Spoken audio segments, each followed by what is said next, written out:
Dicen que hay muñecos que no fueron hechos para jugar, no fueron cosidos para alegrar la infancia ni para decorar habitaciones, sino para estar, para mirar y para esperar. Muñecos cuya presencia nunca termina de ser inofensiva, por más que los disfracen con trajes diminutos, botas con cordones y sombreros elegantes. En el Museo del Ocultismo de los Warren, entre vitrinas donde el aire siempre parece un poco más denso y el silencio pesa lo necesario para pedir respeto, existe uno de esos muñecos. No tiene la celebridad de Annabelle, ni protagoniza titulares en cada documental, pero quienes lo han visto de cerca, quienes han sentido ese tirón de estómago justo antes de apartar la mirada, saben que es uno de los objetos más inquietantes encerrados allí. Lo llaman, con una simplicidad que no le quita filo, el muñeco del sombrero negro. La vitrina que lo contiene no necesita luces dramáticas. Él se basta solo.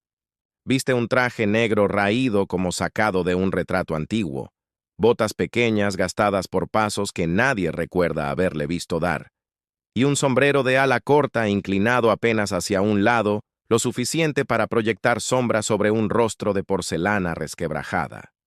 No hay sonrisa en esa cara, tampoco tristeza. Es la neutralidad precisa de una máscara que no busca emociones, sino que espera decisiones. Ed Warren solía decir que aquel muñeco era un disfraz. Lo que estaba dentro no era un niño, ni un eco humano anclado a un juguete. Era algo más viejo, más frío y paciente.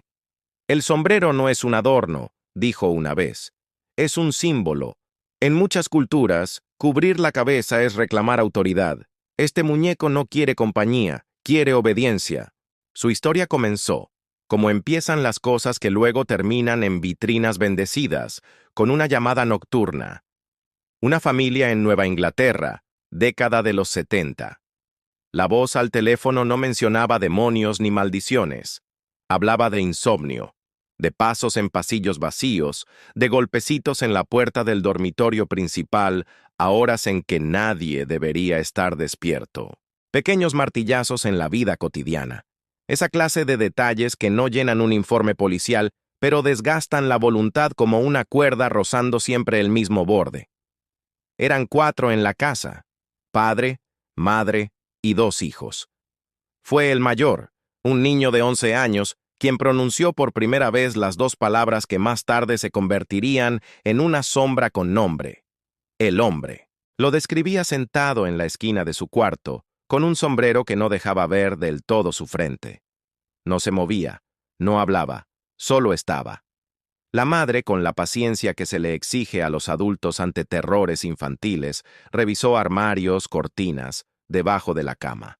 Nada. Hasta la noche en que encendió la lámpara y vio al muñeco por primera vez, un cuerpo pequeño, bien vestido, apoyado contra la pared, con el sombrero ladeado como si acabara de saludar a alguien.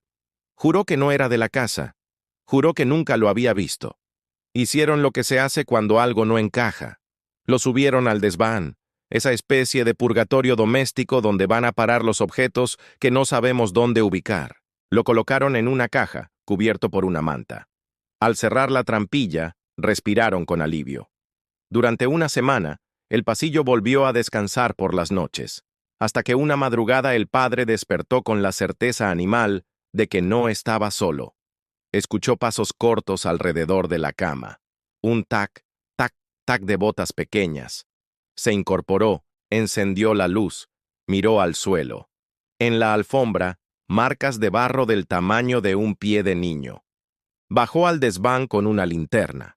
La caja seguía allí, la manta también, pero estaba plegada, no tirada, como si alguien, algo, la hubiese doblado con educación. A la mañana siguiente, el muñeco apareció sentado junto a la ventana del cuarto de los niños, con el sombrero inclinado hacia la calle, como quien vigila quién entra y quién sale. Llamaron a Ed y Lorraine Warren. Ed empujó la puerta con su escepticismo práctico de siempre. No todo es demoníaco, repetía, y a veces la casa solo necesita que la pongan en su sitio. Pero al ver al muñeco, se calló. Lo tomó con cuidado, lo giró en sus manos.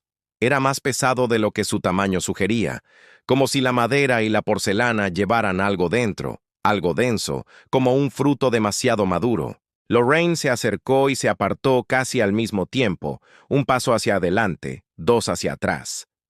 «No es un juguete», dijo con voz baja. «Es un umbral». Aquella palabra se quedó flotando en la sala como polvo en un rayo de luz. La familia contó sus noches. El niño mayor soñando con alguien sentado en el borde de su cama, un susurro en un idioma que no reconocía. La madre viendo en sueños repetidos un funeral diminuto bajo flores negras, y entre los presentes un hombre con sombrero que nunca levantaba la vista. El padre que se reía de todo al principio, enfermando de dolores de cabeza, y una fatiga que el café no derribaba. Ed preguntó si ellos habían traído el muñeco de algún lugar. Nadie supo decir de dónde había salido. «Estaba ahí», dijo la madre, con una mezcla de vergüenza y desafío. «Simplemente estaba ahí. Se lo llevaron». Ed lo envolvió en un paño bendecido, esas telas ásperas que huelen a agua vieja y a oración repetida, y lo aseguró en el maletero del coche. En el camino, el motor se apagó 2 veces. No fue un fallo del encendido ni una falta de gasolina. Simplemente, el motor perdió el pulso, como si el coche hubiese decidido contener la respiración. En la segunda detención, con la carretera a medio tragar por la niebla, Lorraine sintió que alguien le soplaba la nuca. Lento. Giró de golpe. No había nadie, salvo el propio coche y el rumor de un campo oscuro. «No lo mires a los ojos», dijo Ed, sin volverse. Ella no sabía si hablaba del muñeco o de lo que hubieran podido encontrar en la ventana. Lo encerraron en una vitrina reforzada, como tantas otras piezas del museo. Tejas arrancadas de casas infestadas, instrumentos de rituales descolocados, espejos imprudentes. Pusieron el letrero que han puesto sobre docenas de objetos peligrosos. Precaución, no tocar. Pero incluso allí, el muñeco del sombrero negro no parecía quieto. Había algo en él que empujaba suavemente hacia adelante, una insinuación de movimiento al que uno no podía culpar del todo a la imaginación. Visitantes contaron que al mirarlo fijo, la inclinación del sombrero cambiaba apenas. Otros juraron que, al tomarle una fotografía, el espejo de la vitrina devolvió por un segundo 2 reflejos, el del muñeco y el de otro sombrero, más alto, detrás de él, sin cuerpo que lo sostuviera. Podrías pensar que es sugestión, y quizá lo sea, pero la sugestión no explica por qué las grabadoras se quedaban sin baterías frente a esa vitrina, ni por qué la cámara térmica del museo dibujaba un pequeño foco de calor sobre el sombrero como si hubiese estado expuesto al sol. Tampoco explica el olor leve a tabaco que flotaba de vez en cuando alrededor del cristal, un aroma antiguo, más de sala de velorios que de salón de juegos. Ed decía que aquel muñeco tenía hambre de atención. Cuanto más se hablaba de él, cuanto más se lo desafiaba con risitas y golpes en el vidrio, más se enrarecía el aire de la sala. Un reportero local, joven y seguro de que estaba ahí para desenmascarar a los Warren, tocó el cristal con los nudillos y dijo algo sobre trucos baratos. Esa noche, de regreso a casa, patinó sin explicación en un tramo de carretera seco. No se mató, pero juró ver, justo antes del volantazo, una figura pequeña con sombrero parada en la línea divisoria. Era absurdo, lo sabía. Y sin embargo esa imagen se le clavó en el cerebro como una astilla que no sale. Lorraine, más prudente, explicaba que el muñeco no estaba poseído en el sentido vulgar. Era un contenedor, un recipiente con forma de niño pero con modales de otra cosa. «El sombrero oculta y manda», decía. «Los niños obedecen a los sombreros, y los sombreros, si son los adecuados, obedecen a lo que no tiene rostro». Tal vez por eso, la vitrina no estaba entre las más visitadas. La gente podía reírse, nerviosa, pero reírse, frente a otras piezas, incluso frente a Annabelle, a una distancia segura. Pero ante ese muñeco, el cuerpo pedía moverse rápido. Entrar, observar lo justo, salir, A veces, sin embargo, llega alguien dispuesto a quedarse. Una tarde la sala estaba en silencio cuando entró una mujer con un cuaderno pequeño. Caminó directo a la vitrina, sin mirar los otros objetos, y se quedó allí, escribiendo. El guardia la observó por el monitor. No parecía alterada. De pronto, la mujer alzó la barbilla despacio, como quien escucha un detalle detrás de un muro, y dejó el bolígrafo en el aire, sin terminar la frase. Cuando salió, el guardia le preguntó si se encontraba bien. Ella sonrió, con una cortesía tensa, y dijo, ¿sabe cuando alguien le está midiendo la cabeza para un sombrero? Así me sentí. No volvió. La historia del origen del muñeco es una suma de fragmentos, como los mosaicos viejos que reconstruyen una escena con piezas prestadas. Hay quien cuenta que perteneció a la trastienda de una funeraria de los años 20, donde el hijo del dueño jugaba a vestir muñecos como si fueran difuntos, en rituales improvisados que nunca debieron masticar niños. Otros dicen que, antes de llegar a la familia de Nueva Inglaterra, vivió en una casa de subastas y que nadie lo compraba porque la sombra de su sombrero parecía demasiado grande en las vitrinas, como si devorara luz. También están los que hablan de un ventrílocuo de feria, que lo habría usado como parte de un acto que nunca hizo reír a nadie. Cada historia, aunque no comprobable, deja un regusto. Funerales, subastas, ferias, lugares donde la gente mira sin querer mirar y compra sin querer tener. Lo que sí quedó grabado en papeles, al menos en las notas de Ed, fueron las semanas posteriores a su llegada al museo. Los otros objetos parecían callarse cuando alguien se plantaba frente a esa vitrina, como si el muñeco absorbiera no solo la atención humana, sino la de las propias cosas que respiraban raro en ese lugar. Las campanillas que Ed colgaba en ciertas estanterías, medida vieja para detectar movimientos que nadie confesaría, sonaban una vez por noche, siempre a la misma hora. 3:17. Los guardias hicieron turnos y bromas. Uno juró que escuchó, antes del tintineo, el sonido de una moneda cayendo sobre madera. Otro respondió que las monedas no caen solas. El primero exhaló por la nariz y dijo, «Claro, por eso es más raro». En algún punto, Ed planteó la pregunta que todos le hacían al salir del museo. ¿Por qué no destruirlo? Su respuesta era la misma con cada objeto conflictivo. Porque no es la madera. Quemar significa liberar, y algunos recipientes no sueltan su contenido hacia arriba, sino hacia donde están mirando. Romper es multiplicar, y cerrar con vidrio y oración a veces es lo más sensato que el mundo nos permite. Lorraine asentía en silencio, con esa forma suya de estar sin imponerse, como si aprendiera en ese gesto la medida exacta entre la curiosidad y la cordura. No faltaron los valientes de temporada. 2 muchachos, medio turistas, medio aspirantes a youtubers de lo insólito, entraron con la cámara encendida. «No pasa nada», dijo uno, golpeando el vidrio con la yema del dedo. El otro contuvo la risa mientras hacía zoom al sombrero. Al salir, la batería, que habían cargado a tope, marcaba 0. Caminando hacia el auto, se burlaron de su mala suerte, encendieron el motor, y el primero notó, por el espejo retrovisor, que su asiento trasero tenía una hendidura, leve, en la esquina derecha, como cuando un niño se sienta y no llega a apoyar del todo los pies en el suelo. Parpadeó. La hendidura desapareció. No lo contaron en el video. Una mujer de traje oscuro, periodista, vino a buscar la historia que la lanzaría. Se plantó frente al vidrio, escuchó al guía, anotó lo imprescindible.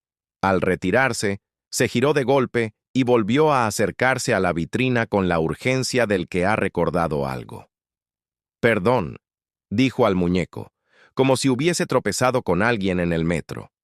No se debió a nada. Fue una cortesía refleja. Una semana después, llamó al museo para pedir una cita con Lorraine. «No quiero asustarla», dijo, con una risa que no era risa. «Pero desde que estuve allí, mis sombreros se caen de los ganchos por la noche». Lorraine le preguntó si dormía con puertas entreabiertas. La mujer tardó en responder. «Solo el armario», dijo al fin. «Solo el armario». No todas las historias buscaron micrófonos. Un guardia nuevo, más joven, quedó solo con la sala un fin de semana. Se le pidió que hiciera rondas cada hora, que apuntara a eventualidades, que no inventara nada por aburrimiento. La primera noche fue tranquila.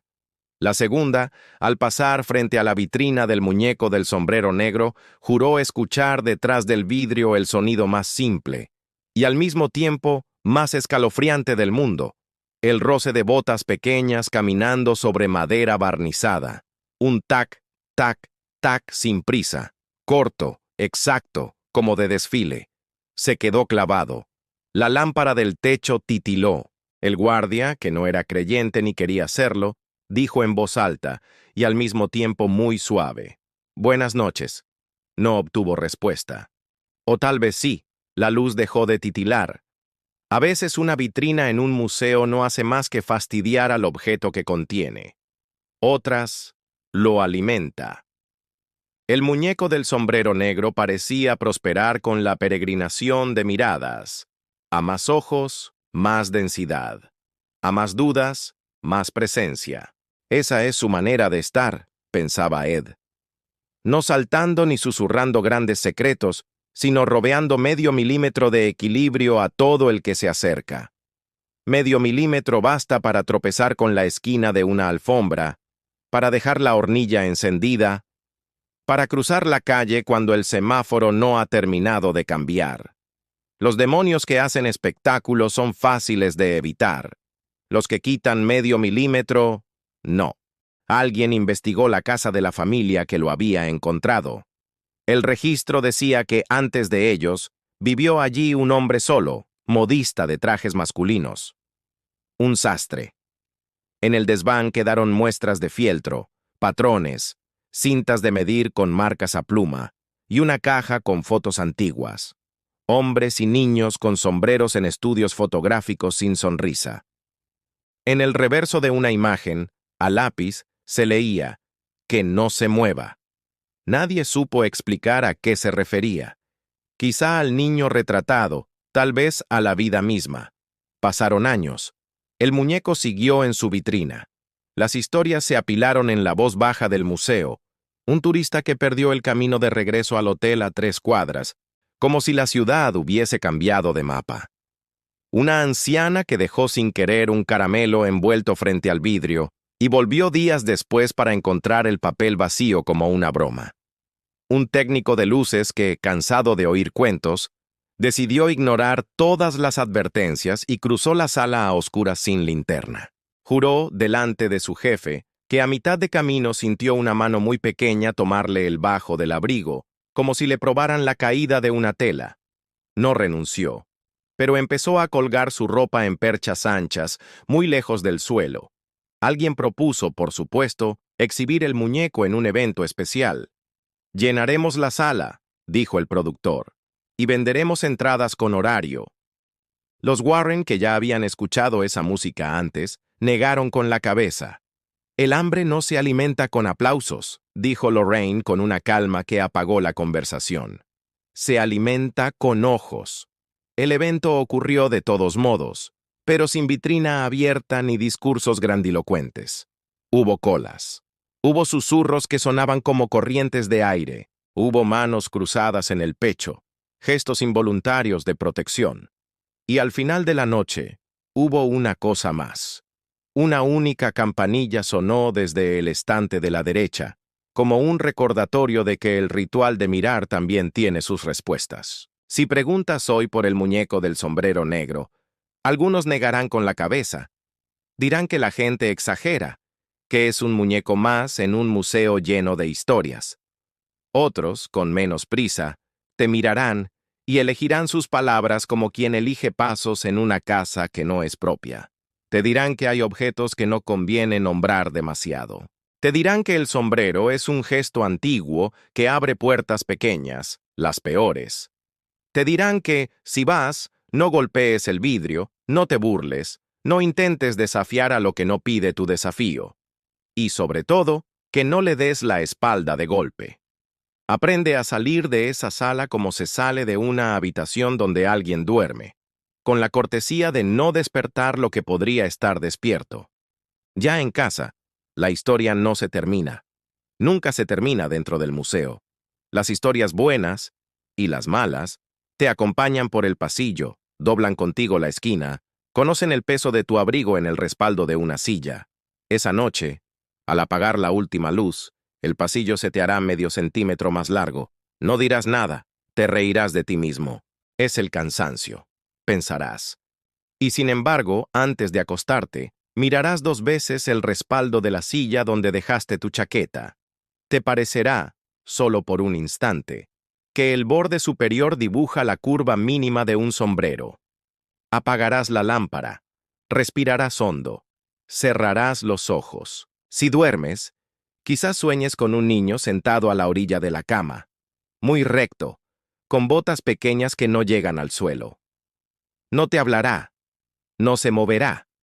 Te mirará como miran las cosas que no necesitan moverse para estar en todas partes. Tal vez despiertes con una frase que no reconocerás como tuya, que no se mueva. No sabrás si se la dices al sueño o a ti mismo. Encenderás la luz. Verás la habitación en su sitio, la silla, el abrigo, la ventana, el reloj. Y cuando la calma te roce los hombros como una toalla tibia, escucharás desde el piso del salón, o creerás escuchar, 3 pasos cortos perfectamente medidos. Tac, tac, tac. Dejarás la luz encendida un rato más. Al amanecer, te sorprenderá el olor leve a tabaco que no fumas. Abrirás las ventanas.